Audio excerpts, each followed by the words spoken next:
Hello, Brother Monroe here. Welcome to Ultimate Admiral Dreadnoughts. Now, you might be coming to this video from my beginner's guide, or at least I hope so.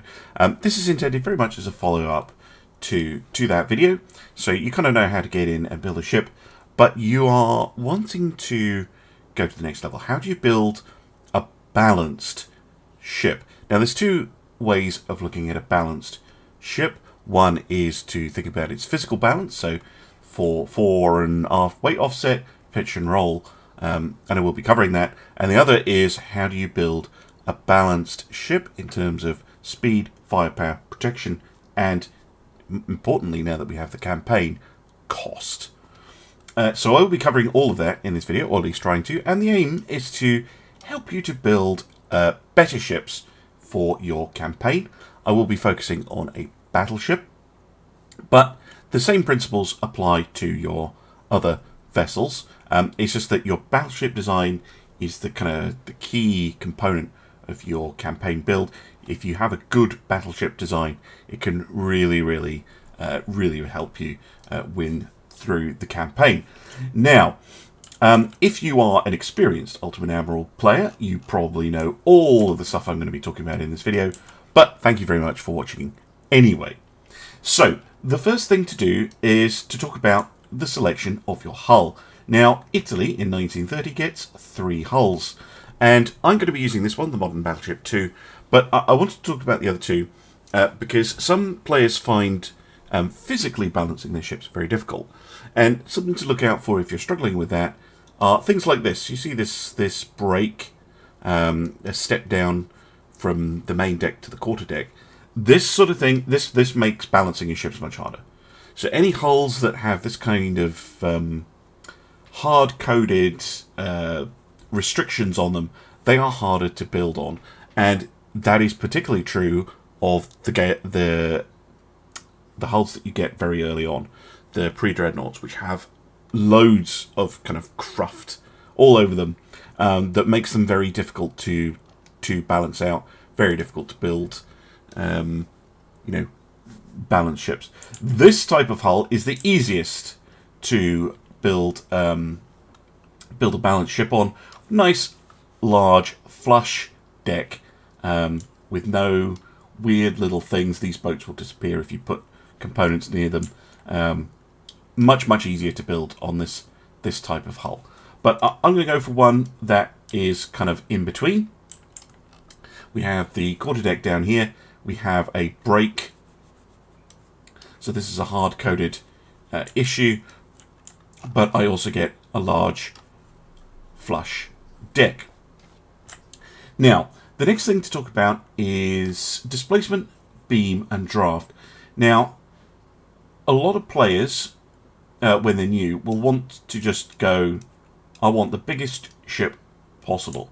And you will find that this is certainly effective, but if you notice here, it's ballooned up to 84,000 tons and 111 million just to launch this blank hull. Now that is enormously expensive. And just to show you the range, if we minimize all 3 of these sliders, we're down to only $40,000 just for the base hull. Now, that is an enormous difference because a lot of the components that you add, or a lot of the components that you can add, are a percentage thing. And the bigger your ship is, the more expensive it is to add them. Getting your ship to go at any reasonable speed is going to be very difficult. Find out what works for you. Certainly, I've had a lot of success with this type of setup where you have your beam maxed and your draft minimized. But today I'm actually going to go for minimum beam, minimum draft, and maximum length. This is a really good setup. I used it throughout my Italian campaign, and I used it in my British campaign a little bit as well. It keeps your displacement down. We're only at 56,000 tons. It keeps your costs down. It allows you to build a fast ship without investing a huge amount in your engines, because you have a ship with a pretty efficient hull.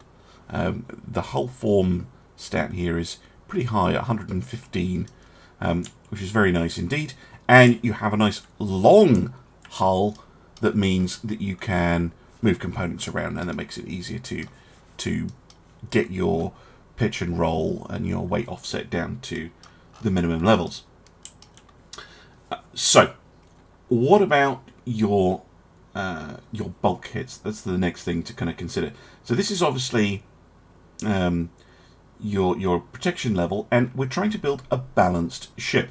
And if you're going for a balanced ship, standard bulkheads is absolutely fine. I wouldn't go below standard. You're kind of risking flooding and fires. But many bulkheads and maximum bulkheads are nice to have, but they are not essential. You may be kind of thinking, oh no, I need maximum bulkheads all the time. You don't. It is nice that the game defaults to maximum bulkheads, because maximum bulkheads certainly helps you a lot, but standard bulkheads is going to be fine if we build the rest of the ship correctly. The other thing to consider up here is speed. Now, there are two ways of approaching speed. One is to kind of go at the speed that you want your ship to go, and just set a number when you are designing this. And we're going to take that approach today. We're going to go for a 30-knot ship. That is just about right for a modern battleship, I reckon. Earlier on, your pre-Dreadnoughts started around 20, and then if you kind of think, well, as I go from pre-Dreadnoughts to modern battleships, you kind of want to be increasing your speed as and when you can. Then, crew training, this is only in custom battles. I'm going to leave this at 0, just so that all the numbers that I'm looking at in the builder are the same as what you would see when you're building a ship in the campaign mode. Crew quarters, I would recommend against cramped. The problem with cramped crew quarters is you will start taking crew damage, your ship will lose effectiveness. So I think, again, if you're going for a balanced ship, standard crew quarters is where you want to be, but if you can fit spacious, then by all means do so. Now, tower selection for the main towers on this ship is not very interesting, but we have a lot of secondary towers. So when you're looking at towers, there's basically two or three things to consider. The first is cost and weight. You can see here that this tower, which doesn't actually fit, is very heavy and very expensive compared to this one. So do bear that in mind. And again, there are percentage-based costs as you build the ship, so these differences can be magnified. The other is the actual stats of the tower. Now, the one that I tend to look for the most is the base accuracy stat, second one down. You want that to be nice and high for a low weight. So I'm tempted by these two towers, because they have a base accuracy of around about 20. So I might consider these. The only drawback to them, in my mind, is their size.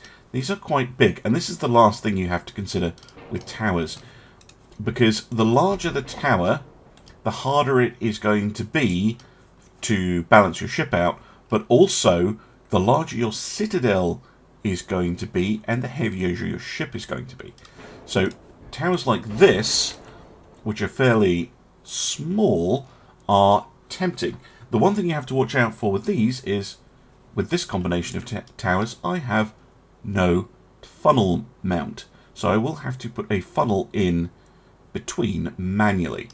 So I think I will go for the light secondary tower, because it does include a funnel mount right here. You can see that if you go into the funnels, you'll see it there. So our towers selected. The next thing is to set up a propulsion. Now, there are lots of different ways of doing this, but I'm just going to go with the kind of standard setup, which is to max everything.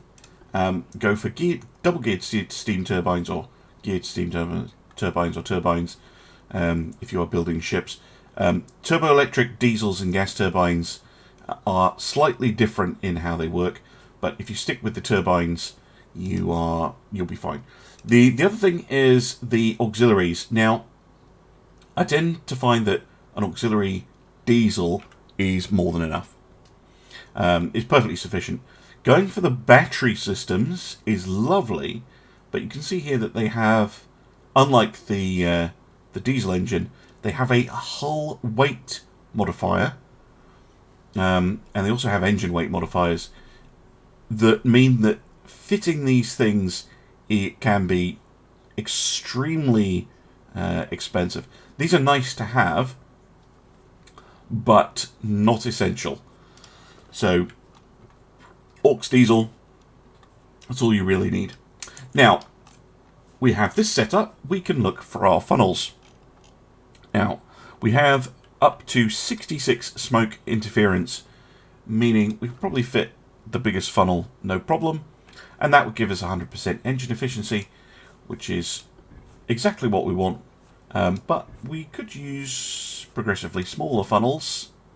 Not that there's any particular advantage to this, but if we were optimizing our weight, we are saving about 100 tons that we can use for other things. There is no problem, of course, having more funnel capacity than you need.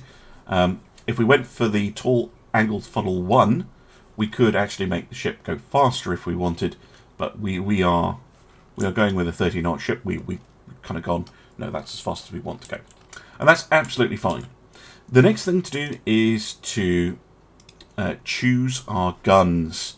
Now, I tend to look for the biggest Mark III or Mark IV or Mark V gun that I have access to. I don't recommend using Mark I and Mark II guns unless you know what you're doing. Mark III guns are where it's at. So we have Mark V 9-inch. That is a little bit too small for a battleship. And then Mark IV, we'd be looking at the 13-inch gun. Now that would be very nice on a cruiser killer, battle cruiser or something like that. But again, a little bit on the small side for a full-on battleship in this era. So next we have the 16-inch gun. And the 16-inch gun is very attractive, and we can definitely go for that. Now, the question now becomes, do we go with duals or triples? I recommend, particularly if you're new to the game, an ABX, so two forward twins or two rear twins, or an ABXY triple, so two triple turrets at the front and one at the back. Which one you go for depends on the hull. Now you can see here there's this platform back here which does fit a 16-inch gun, and so this is a free barbette, but you notice the gun doesn't actually fire rearward. It should, because it fits over the top of the turret here, but it doesn't actually fire back, and it's always good to check your fire arcs. So whilst we could go for an ABXY, I'm just going to go for an ABX triple. So we're going to put one at the back, one at the front, and then we will pick up a barbette, pop that there, and go for something like that. Okay. Now, pay attention when you're at this stage to your 4-weight offset. You want to make sure that this is a reasonable value once you've got your funnel and your main battery on.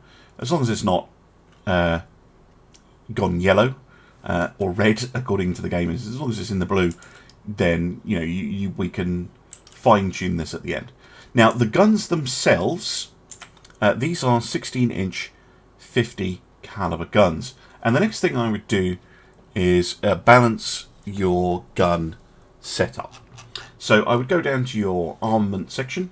I would pop on your highest reload turret rotation setting, and I would choose your shell setup. I prefer going for a TNT 4 tube powder super heavy setup. These are very, very, very punchy with the capballistic 2 shells.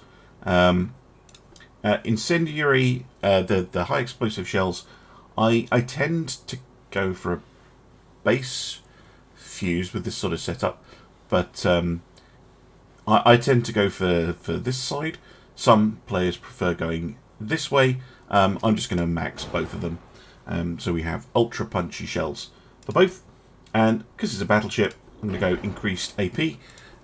if you're going for a cruiser or battle cruiser designed to fight cruisers, I'd go for a standard ratio, and for a destroyer, I would just leave it on maximum HE. That's kind of how I would kind of approach that. Now, why set up all of this first? Well, when we look at our gun, we can change a few things about it. We could make it bigger, but I don't recommend doing that, and I'll explain why in a minute. We can change the length.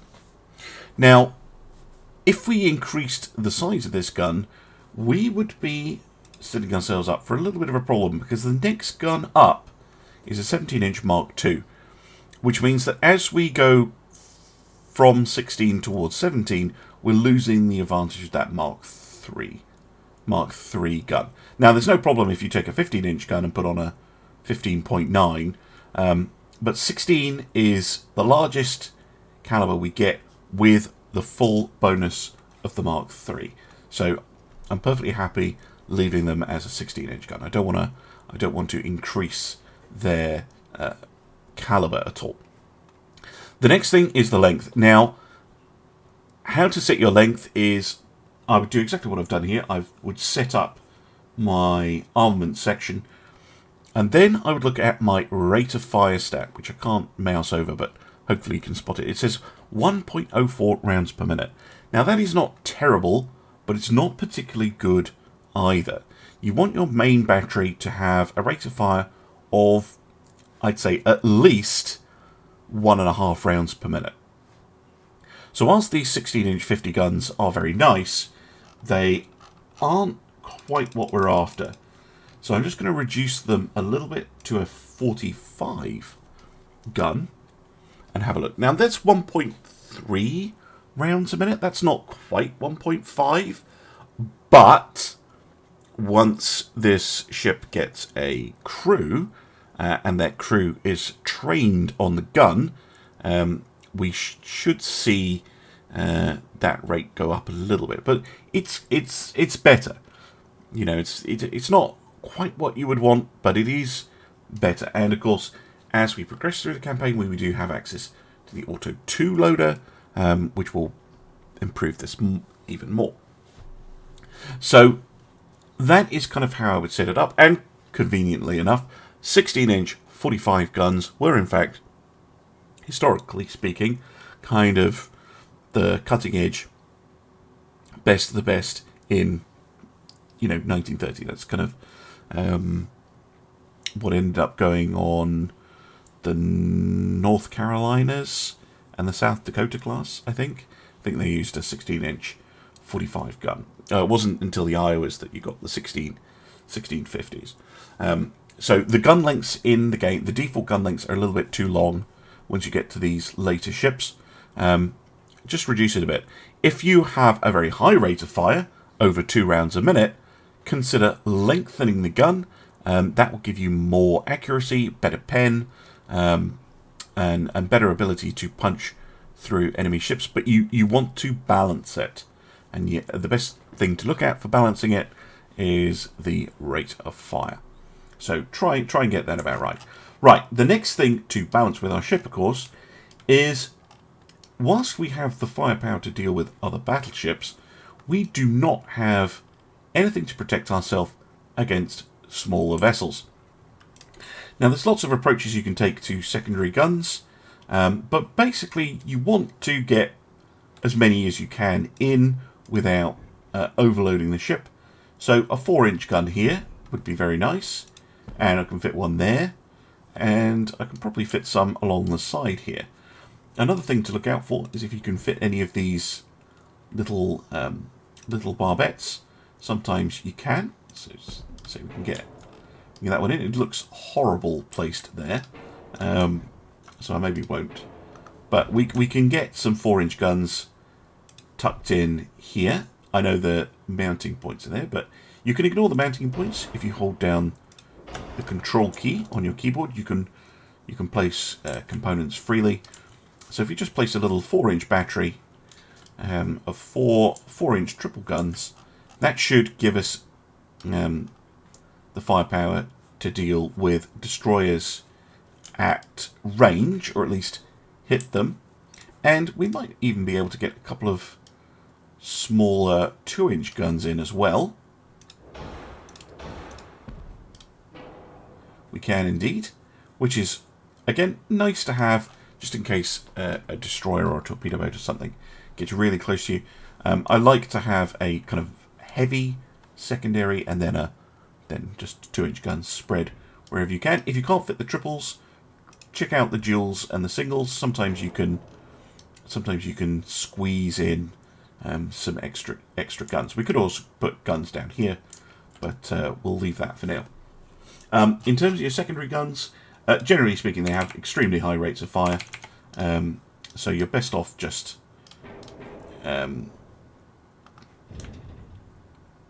giving them as much length as possible. Now, here it didn't fit, but I think I can fit it in here.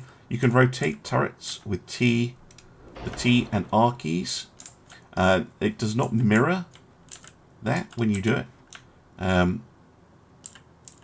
But you can sometimes fit guns in a little bit more easily because you can adjust their rotation manually. So all 3 of these guns have a reasonable fire arc, and they should do very nicely. These things can fire out to 15 kilometers in theory, so they can start peppering away at destroyers.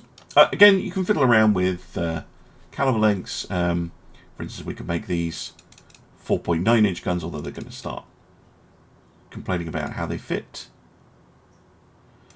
But we could make them, say, 4.3-inch guns, and the 2-inch guns we could make 2.9s. Yeah, 2.9s, or we could make them 1.1s.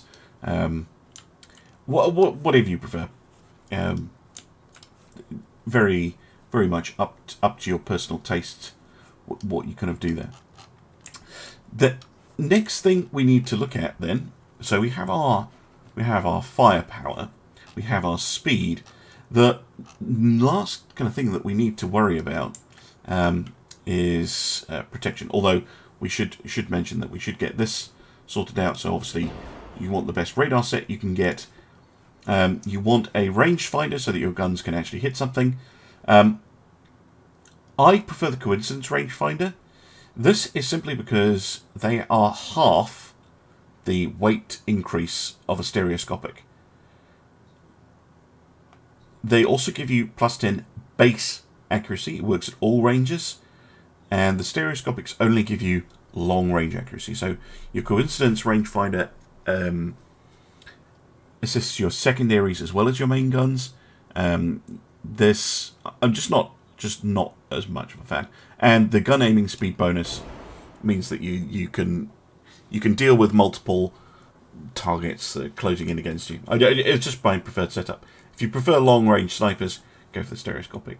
Acoustics on a battleship, a hydrophone is perfectly acceptable. You should have screening ships with the sonar.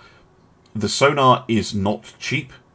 You can see that going for a sonar 3 over a hydrophone increases your main tower weight by 35% instead of 12. So that can really balloon your costs. Like a hydrophone is... yeah, that upgrade is $3 million. So it's usually not worth it on a battleship. A hydrophone should be enough. Now, if you already have radar, you do not need either of these. If you have the spare money, you might want to consider adding an RDF anyway. It does give you a bit of gun aiming speed bonus, but generally speaking, if you already have radar, you don't need the advanced radio or the RDF. You can just leave it out. Now, protection. You want the highest quality of armor. I recommend you go with the highest level of barbette anti-flash, and I recommend that you go with at least a double bottom. Triples are nice to have, but they are pretty expensive, and they do make your ship take a lot longer to build. So a double bottom hull is a good compromise. I'm going to come back to the anti-torpedo protection system. Your Citadel, you basically have 3 options.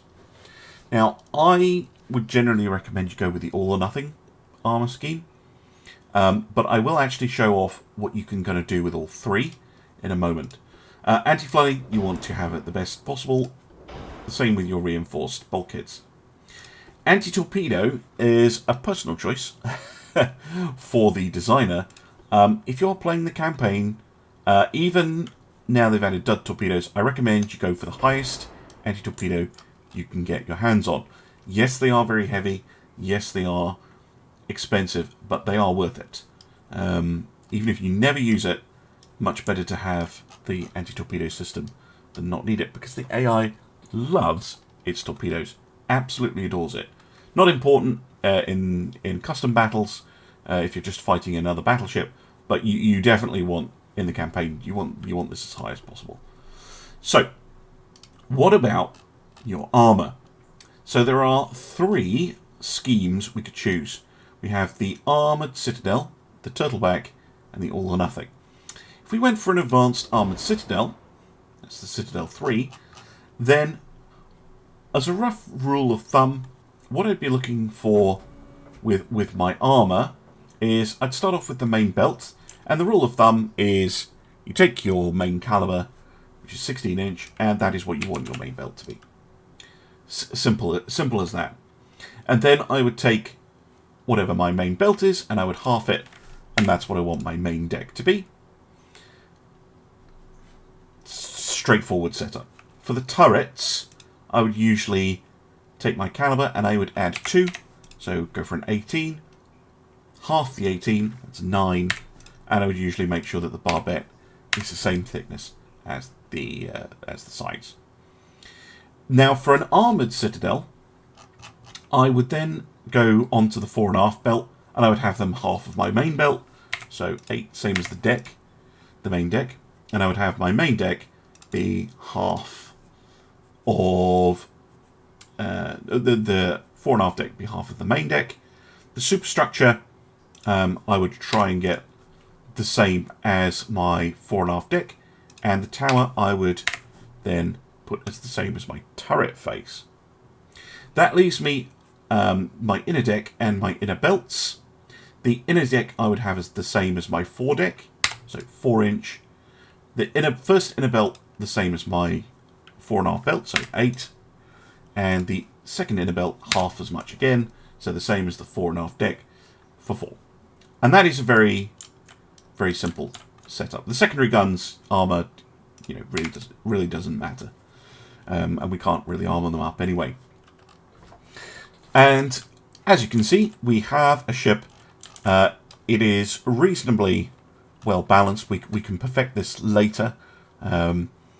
We have a cost here of 157 million, which is pretty good. You really don't want your main battleships to be ballooning in cost to 250 million plus. Somewhere around 150 is usually a pretty good bet for your first modern battleships. And she's reasonably fast, she has plenty of firepower, and she is pretty well protected. So if I was going for the advanced armoured citadel scheme, that is how I would set it up. The next is we could go with a turtleback. Now you notice that immediately our weight balloons, and this is why I'm not a huge fan of the turtleback. This type of scheme is far more focused on deck rather than belt protection. So this extra inner deck bulkhead and is added, and our belts are more expensive. So you couldn't go with inner belts this thick. I would probably go for a 4 and a 2. And a 4 and a 2. Oh, that's still too heavy. And you'd probably reduce your superstructure down to 2. So this is more the kind of setup I would use for a turtleback. You're relying on this very, very high armor quality value to protect you. But this is kind of how I would set up a turtleback scheme. The last scheme we have access to is the Citadel 5, the All or Nothing. Now you notice took our turtleback scheme, and we now have more weight available. So The Advanced Armor Citadel is the lightest, but it doesn't give you as much quality. Turtleback is the heaviest, but all or nothing is a good compromise. And so for building balanced ships, this is my go-to. Compared to the Advanced Armor Citadel, you get more resistance, you get more armor strength, you get less chance of your ship going boom due to ammo detonations and the like. And in fact, the All or Nothing has better stats in that regard than the Turtleback. So the Turtleback gives you the biggest resistance and the biggest armor strength, but it does leave you a little bit more vulnerable to flash fires and things like that. So the All or Nothing scheme is my preferred setup, but experiment, see what works for you. Now we have spare armor, so we could probably go back to our 4 belts from the Advanced Armor Citadel. We could probably even get the superstructure back up, but we're not going to, because where the All or Nothing really shines is when your fore and aft sections are really not armoured very much. So we're just going to set all of these to 2-inch. And you see that we have now a huge amount of weight remaining for us to do what we want. And we can go for an 8-4-2 inner belt, and we can go for a 4-2 1.6 inner deck, and we still have displacement left. And this is fantastic because this is a lot of armor. 2 inches is enough to keep out, stray shells and things. This part of the ship, there's nothing important in there. But the main bit of the ship is extremely well protected. But because we have spare displacement, we can look at adding things up here. We can look at increasing our operational range. This is a very useful stat to increase in the campaign. We could go for a max range ship. This means it will generate more missions, and it will generate better missions. So we're more likely to get port strikes, convoy raids, and things like that if we increase the range. We could also increase the bulkheads, not quite to maximum, but we could get many bulkheads. That is a nice thing to have, just to make our ship a little bit hardier. We could add our crew quarters up to spacious, no problem. Or we could increase speed, not very much because of the funnel that we have on. But if we swapped out this funnel for the larger one, we could push our speed up by, a knot.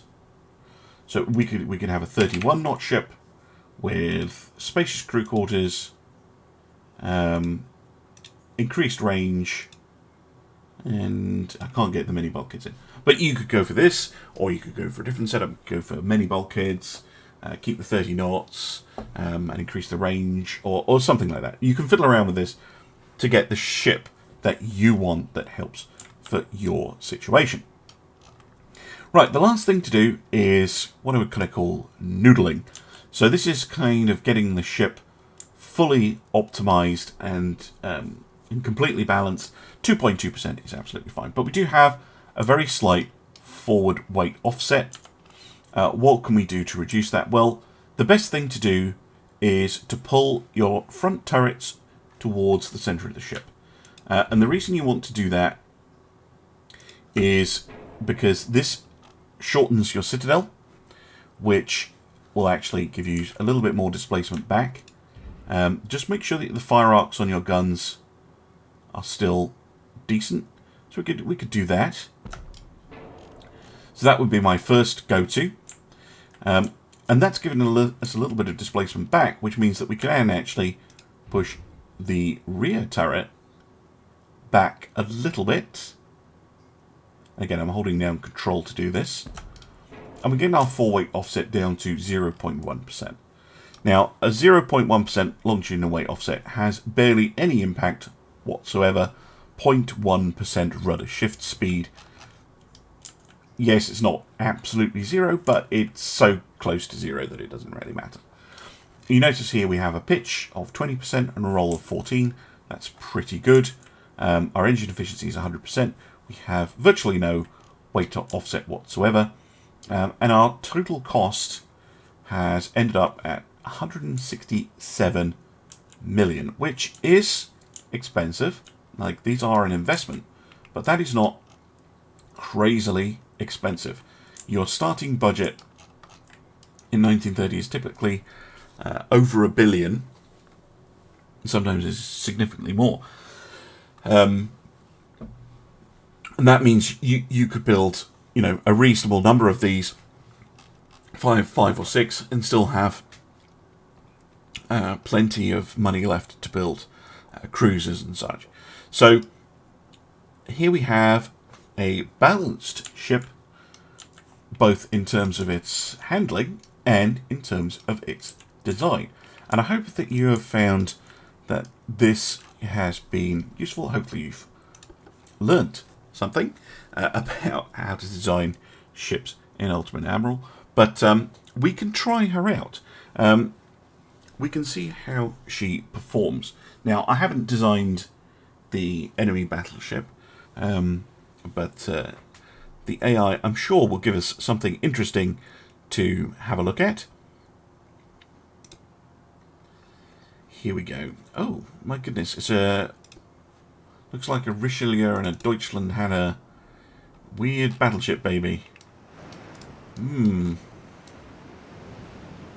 I love that. Oh, that's nice. That's... I wish this was further forward. But if you look at it like that, that actually doesn't look too bad.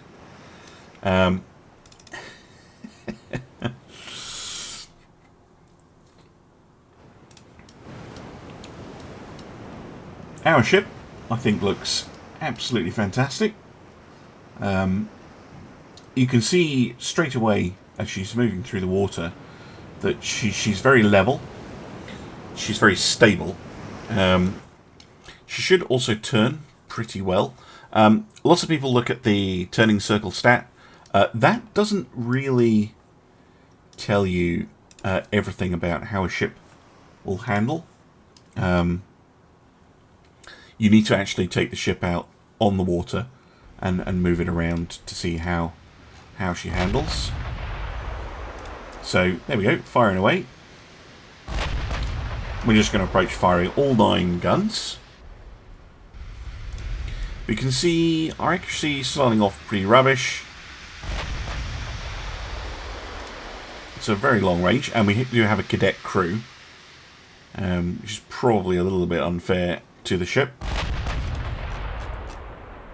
The AI has probably gone with a veteran crew or something like that. But you would normally have a trained crew, not cadets.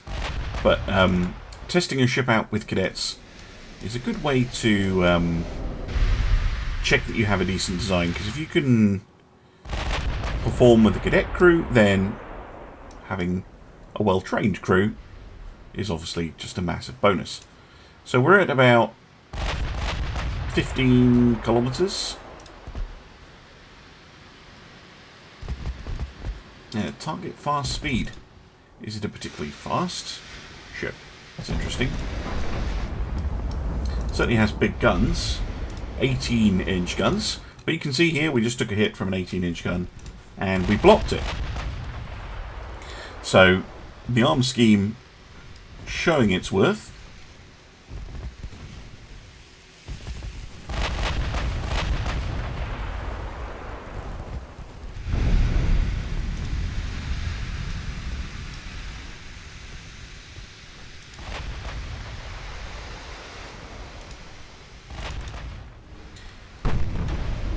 I just want to get this ID'd so we can have a look at it.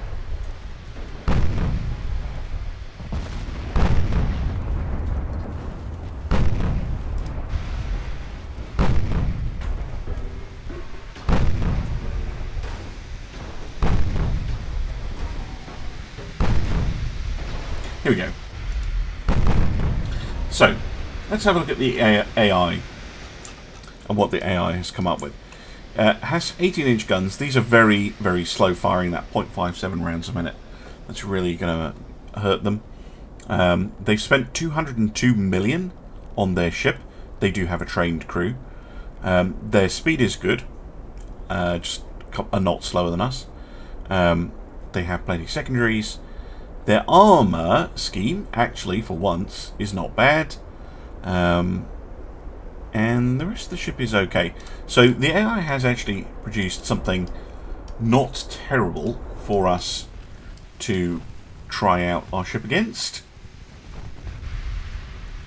But at this range, we'll have a reasonable chance to score. Yeah, there we go. Punching through the armour.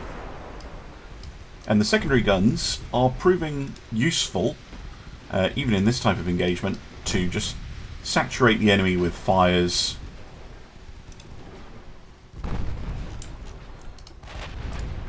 Not quite sure why the enemy is closing that aggressively, but it's fine. What bulkheads did they go with? Many. But cramped crew quarters. So this 12% loss that they have taken is affecting their ability to fight. Obviously, we have cadets, so they're terrible anyway. Now, this was fixed in 10803, so I'm just keeping an eye on it.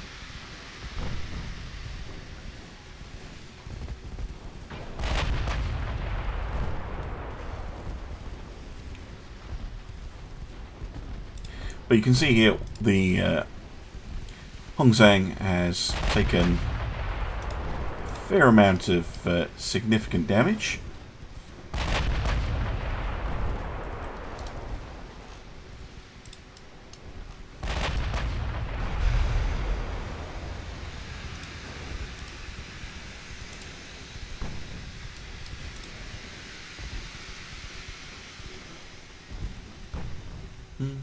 And sinks.